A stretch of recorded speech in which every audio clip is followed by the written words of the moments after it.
I've killed people, more than you could ever imagine. Some deserved it, others never even understood why they had to die. You don't know who I am. You won't find my face in old newspapers or my name in any police records. And yet, maybe I've walked past you before. At the airport, on the subway, in line at the grocery store. No one ever pays attention to someone like me, and that's exactly how I did what I did. Before you go on, you should know, this letter isn't a plea for forgiveness. It's not an attempt to redeem myself, and it sure as hell isn't a cry for sympathy. This is a final breath, not of relief, but necessity. Because after everything I've seen, done, and become, dying in silence doesn't sit right. I've got a few days left, maybe hours. Cancer, they said. I didn't ask which kind. Didn't care. I guess it's poetic. Something rotten growing inside me, finally catching up to the rot I've carried for decades. What keeps me writing now? Only the weight of truth, and maybe a little guilt, the kind that sticks to your bones. I wasn't born bad, none of us are, but I grew up in a house where love was a joke nobody told. My father had heavy hands and a light conscience. My mother disappeared when I was 8. Officially, she walked out, but in my memory, she just vanished. Maybe she ran, maybe he made her disappear. I never had the guts to ask. Even if I had, he wouldn't have answered. I was raised to never cry, never flinch, never trust. I learned to read intentions from the tone of a voice, to dodge punches before they left the shoulder. When you learn to survive that early, it becomes instinct. And instinct, when shaped by pain, becomes something far more dangerous than rage. It becomes cold. At 17, I was approached by a man who never gave me his real name. He called me Little Ghost, said I was invisible. And invisible people, he said, are useful. Back then, I thought he was saving me. Someone finally saw me. Now I know he was just another predator, one who wore expensive suits and gave calculated orders. The first time I killed for money was in a cheap motel in Georgia. An easy target, an accountant who handed the wrong spreadsheet to the wrong people. I didn't hesitate, didn't think, just followed the steps. They told me I did well, said I was a natural. That word haunted me for years. Natural. Natural was how I smiled afterward, how I slept afterward, how I felt nothing afterward, like it was just another item on a to-do list, like that life I took didn't have a mother, a sister, dreams, children, just paperwork and silence. Years later, I became what they called a clean executor. No traces, no mess. Never pulled the trigger twice. I worked for powerful men who appear on TV with polished speeches about justice and national security. If you knew what they hid behind closed doors, you'd sleep with the lights on for the rest of your life. But I'm not here to expose anyone. This isn't a conspiracy letter. It's just the goodbye of a man who's been hollow for so long, he forgot what it feels like to have a soul. And now that the end has come, I wonder, does anyone miss a ghost? The second kill was harder. Not because of who it was. Hell, I don't even remember his name. Some kid in his 20s, barely old enough to drink. He'd gotten mixed up in a mess with the wrong crew and tried to run. They wanted to make an example out of him. That's where I came in. They gave me a file, photos, his address, a place he liked to eat breakfast. He had a girlfriend. She wasn't in the contract, but she was in the car when he stepped out. I waited. One shot, straight through the windshield. He slumped over. She screamed, ran out barefoot, blood on her dress. I walked away. Cold, efficient. But later, when I closed my eyes, I saw her face, her panic, her confusion. She didn't know me, didn't know why her world had just ended. I didn't sleep much that week. That was the first time I realized something had changed in me. I wasn't just following orders anymore. I was starting to choose silence. I didn't ask questions. I didn't care about fallout. I became a function, not a person. After that, they gave me more work, riskier, more high profile. People who were inconvenient, people with information, people who knew too much. Sometimes I was told they were traitors. Other times they were threats to stability. It all sounded the same after a while. I had a handler. Let's call him Mason. He wore cologne that smelled like antiseptic and always kept his fingernails too clean.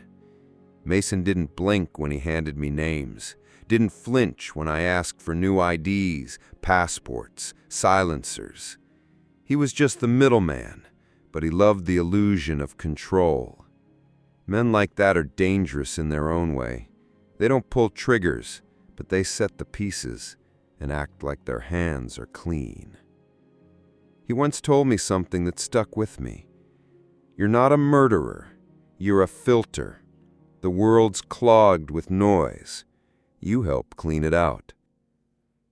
I almost believed him. For a while, I convinced myself I was doing something necessary, that maybe I was a necessary evil, the kind of man who does what needs to be done so others don't have to. I told myself I was saving lives by ending some. That kind of logic works when you're dead inside. But the thing about justifying murder is that eventually the math stops adding up. One night, I got a name I recognized. A journalist, Claire Weston. I'd met her once, years before, when she was still just a rookie covering military corruption. She had kind eyes, brave too. She once asked me a question that made me pause. What happens to soldiers when the war doesn't end for them? I didn't answer her then, but I remembered her, and now her face was staring back at me from a manila folder. She had written something true, and for that, someone wanted her gone. I stared at that folder for hours. In the end, I didn't do it. I packed my things, left the city, and sent a message to Mason. No. He didn't respond. He didn't have to. By the next morning, my bank accounts were frozen, my backup IDs triggered alerts, my apartment was raided, and Claire? She was dead by the weekend. Different shooter, same mission. I should have run, but I didn't. I stayed low, moved through smaller towns, used cash, changed names like old clothes. The truth is, part of me wanted them to come for me, wanted them to end it, but they didn't. I guess they figured I'd die on my own eventually. Or maybe they liked the idea of me rotting slowly. Years passed. I got older, quieter, started drinking more, stopped shaving, slept in cars. One night I stared at a revolver for 3 straight hours in the glove box. Loaded, polished, cold. But I couldn't bring myself to pull it. Cowardice? Maybe. Or maybe it was punishment, living with it all. There's a myth that killers don't feel anything, that we're born broken. It's a lie. We feel it all. We just bury it deeper.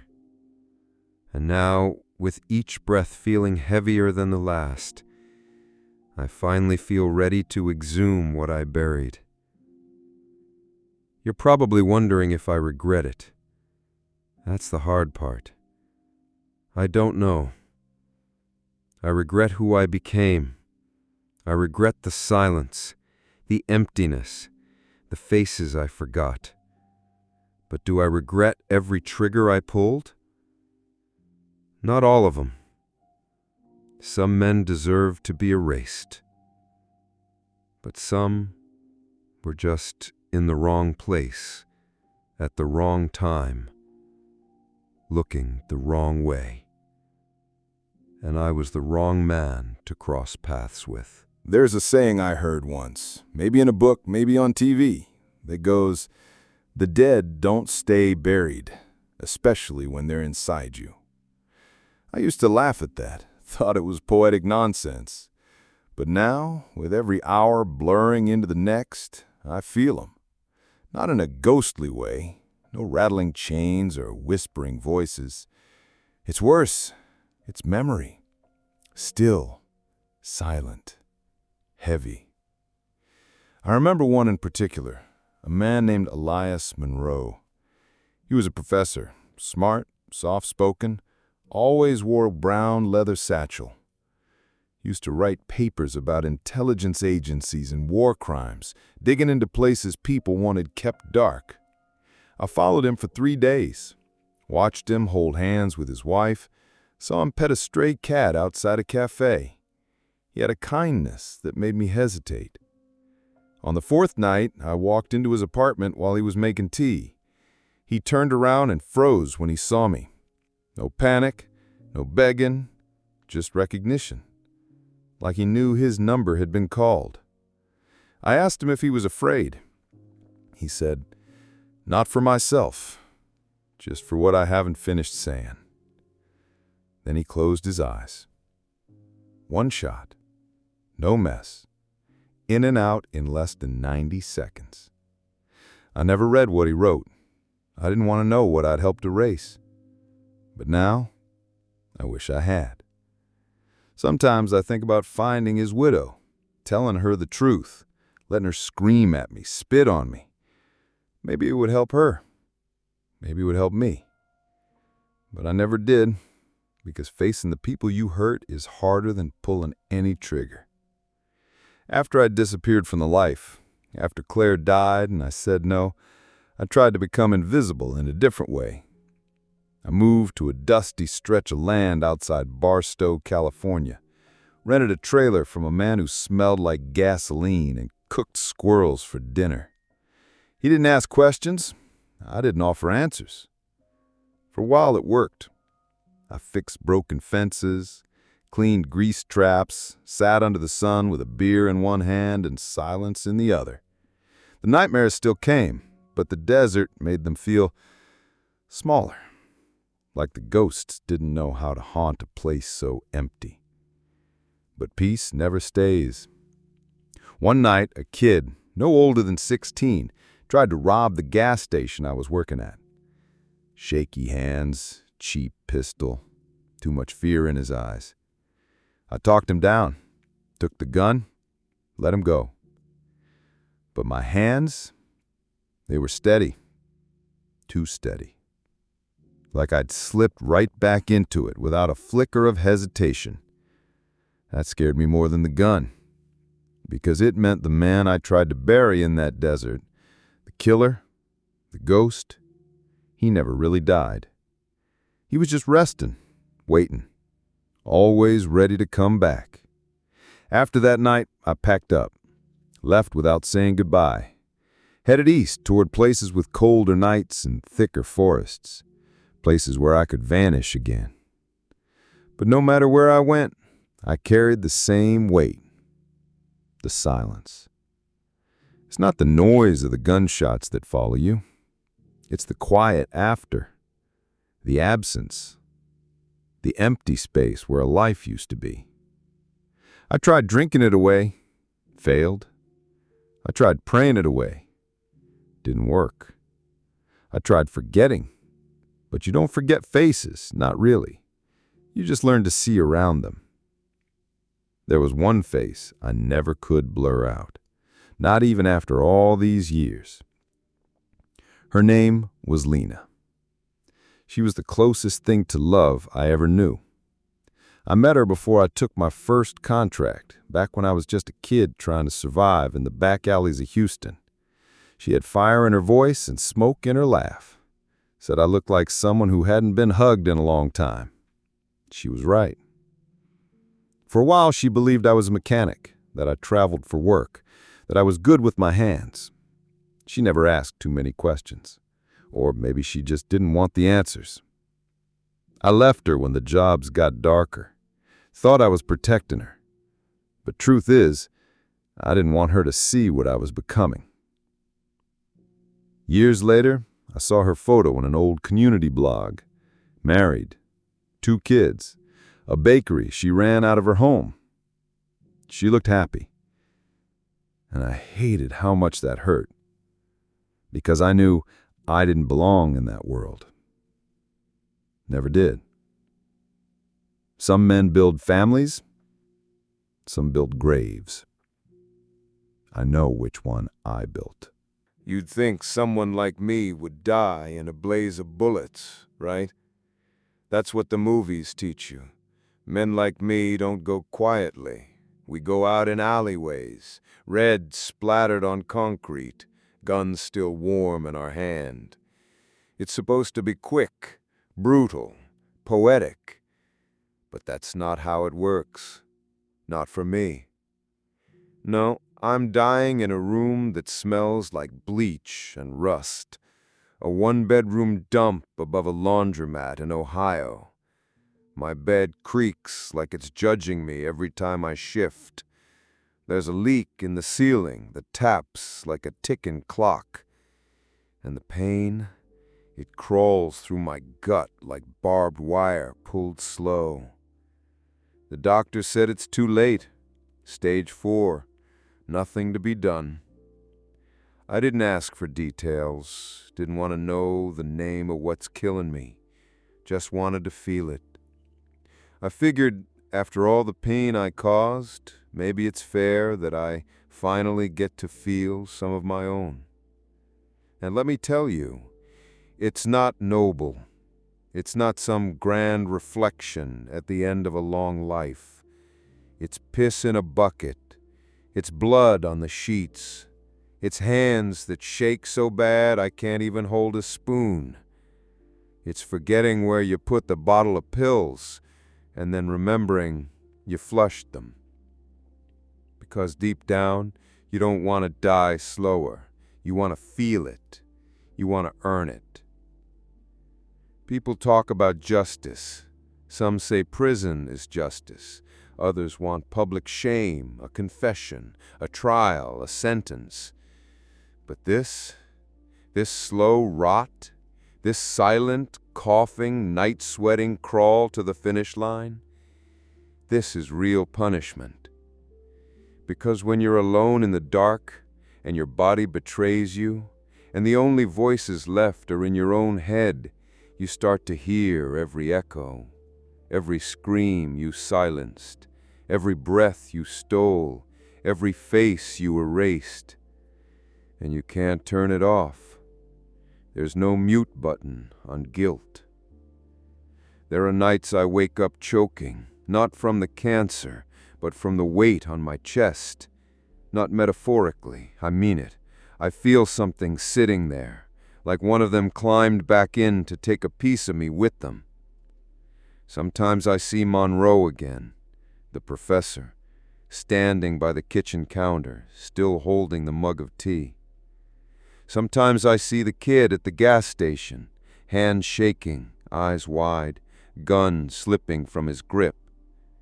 Sometimes I see her, Claire, the one I didn't kill, the one they killed anyway. I wonder if she knew, if she ever suspected that someone, a ghost like me, had been watching her, tracking her, weighing the trigger. I wonder if she felt the shift in the air that week, if she knew the clock was ticking, even when she smiled. I wonder if she ever forgave me for stepping away, or if she blamed me for not stopping it completely. That's the thing about ghosts. We don't just haunt others, we haunt ourselves. Every creak in this place feels like someone stepping through the door I forgot to lock. Every shadow feels like a hand reaching for me. But no one's coming. Not to arrest me, not to kill me, not to forgive me. And that's what makes this worse. I always thought hell would be fire, chains, screaming. Turns out hell is just being left with yourself, with your stories, with your silence. I tried to record this once, thought about filming myself, making a full confession, something dramatic, full name, full history, face to camera. But I couldn't do it. Not because I'm scared, because I don't want this to become entertainment. I don't want people watching it and thinking, wow, what a life, what a legend. I'm not a legend. I'm a ruin. And this letter is all I can offer. The truth, as close to raw as I can give it. No names that matter, no locations that'll help you trace me. Just the memory of a man who became the thing he feared most. And now I wait. Not for redemption, not for punishment, just for the silence to swallow me back. People always ask, what was the moment you became a killer? They think it's some dramatic switch, a scream, a trigger pull, a bloody room. They want a cinematic answer. One moment, one fall. But the truth? It wasn't one moment. It was 1,000 small ones. It was the time I came home from school with a busted lip, and no one asked how it happened. It was the night I sat on the porch with my knees bleeding, waiting for a mother who never came back.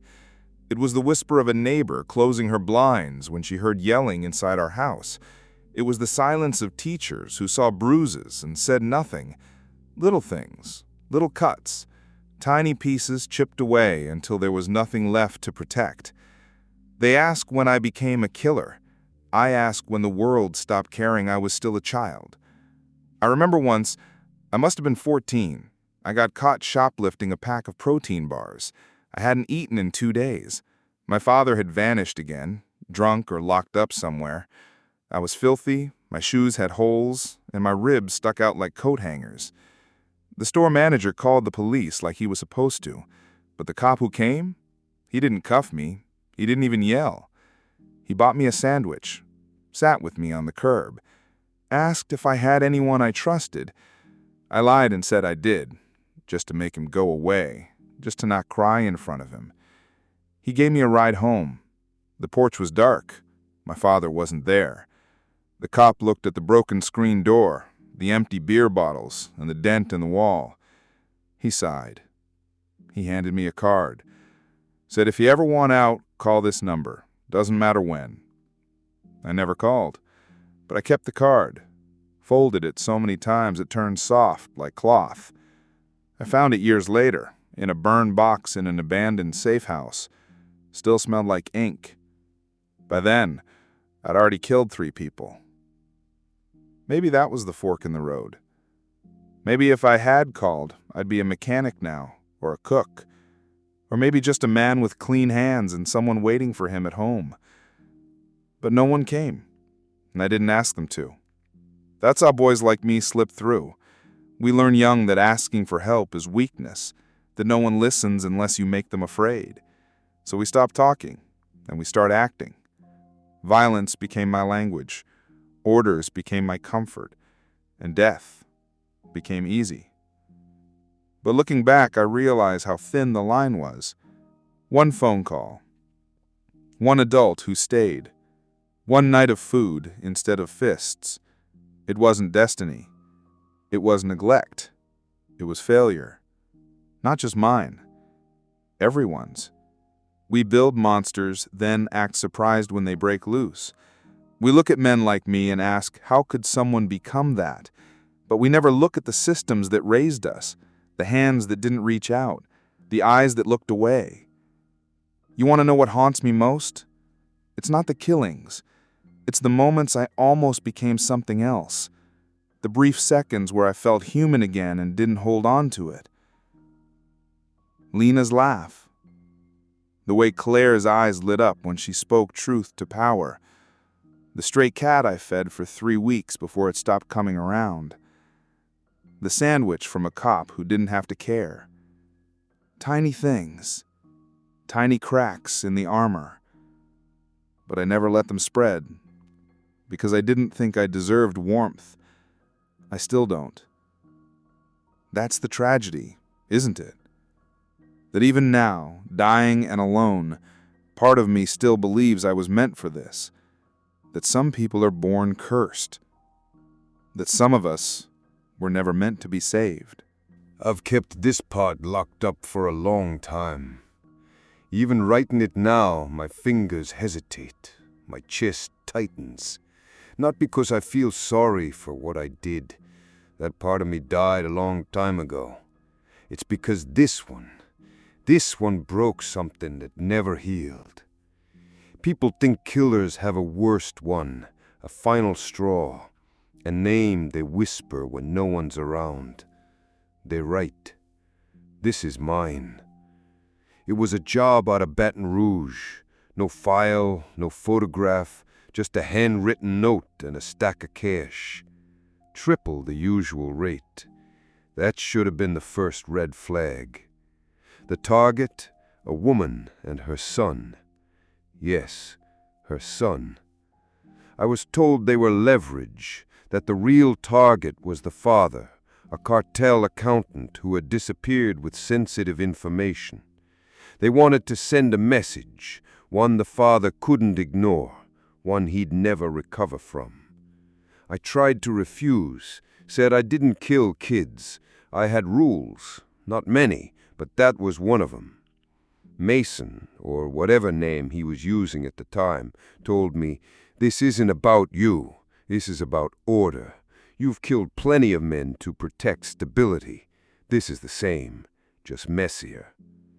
He leaned in.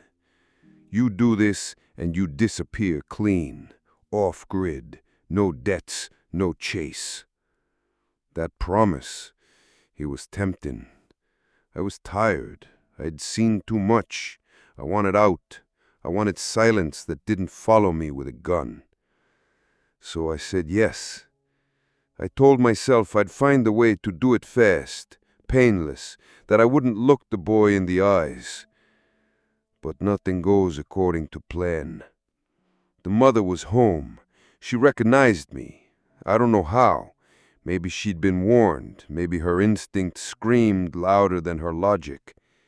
She begged, offered everything she had, money, information, her own life. But the boy, he stood there, frozen, holding a toy dinosaur, green, the kind that makes noise when you shake it. He didn't cry. He didn't run. He looked at me like he knew.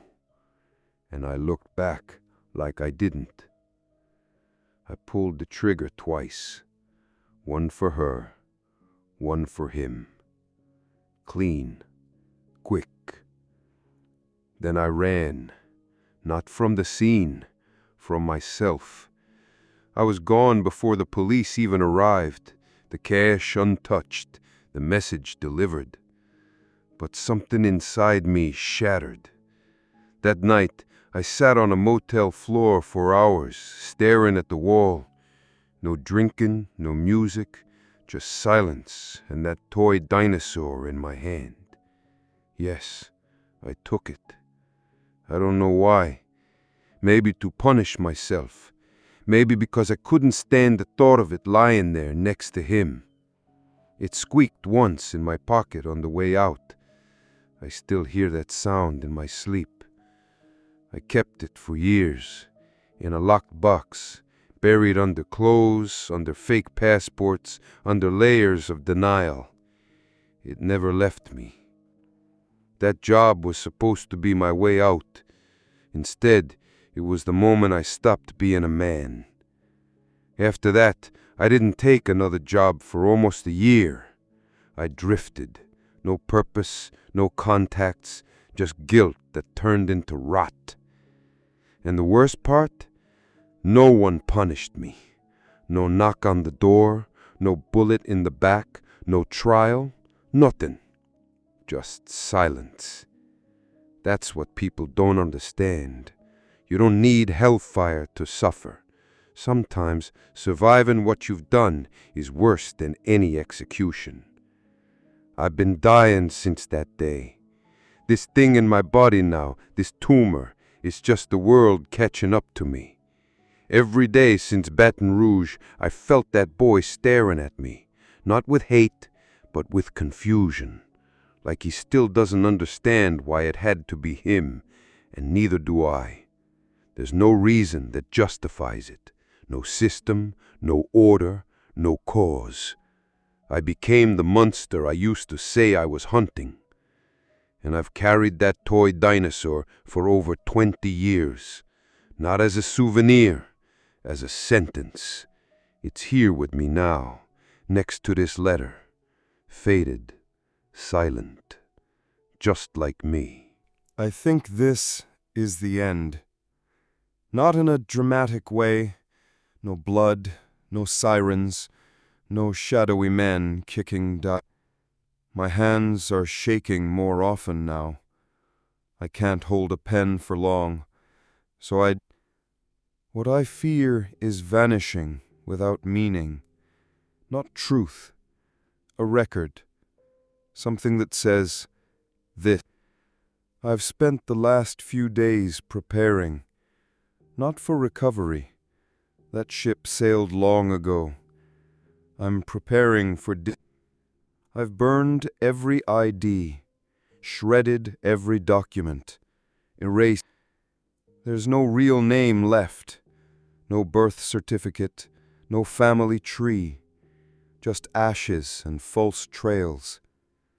The only thing that remains is this letter. I thought about destroying it, about tossing it in, but something stopped me. Not sentiment, not guilt, just responsibility. If someone finds this letter, I want them to know I remember him. I never forgot him, not for a single day. That's the thing. Would they pity me? Would they hate me? Would they burn? I don't know. But I do know this. If you're reading this now, if you've made it through to evil isn't born, it's built, brick by brick, scar by scar, silence by silence. And once it's built, once it has a roof over its head, it doesn't owe. Sometimes it looks like a tired man behind a counter. Sometimes it wears a wedding ring and drives a nice car. Sometimes it smiles but it always remembers, even if no one else does. I used to think I'd die in a blaze of glory, but instead I'm here, in a quiet room, in a town where no one knows my face, dying slow, dying real, and I don't want forgiveness, not from you, not from God, not from the boy with the dinosaur. I just want someone, anyone, to know, to understand what happens when pain goes unnoticed. You want to stop men like me? Start by listening to the boys we once were. I have no confession that'll change the world, no secret that redeems the blood on my hands. But I do have a request. When you finish reading this, don't remember my name. I never gave you one anyway. Remember the silence and the cost it carries. I don't know what comes next. Maybe nothing. Maybe something.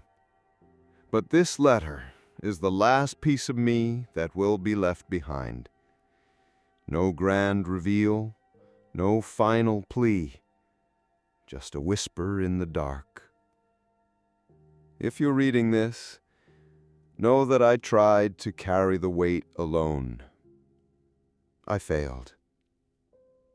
Maybe someone else won't. Maybe someone else can listen. Maybe someone else can break the silence. I hope so. Because silence kills. And it's the silence that I will leave behind. Goodbye.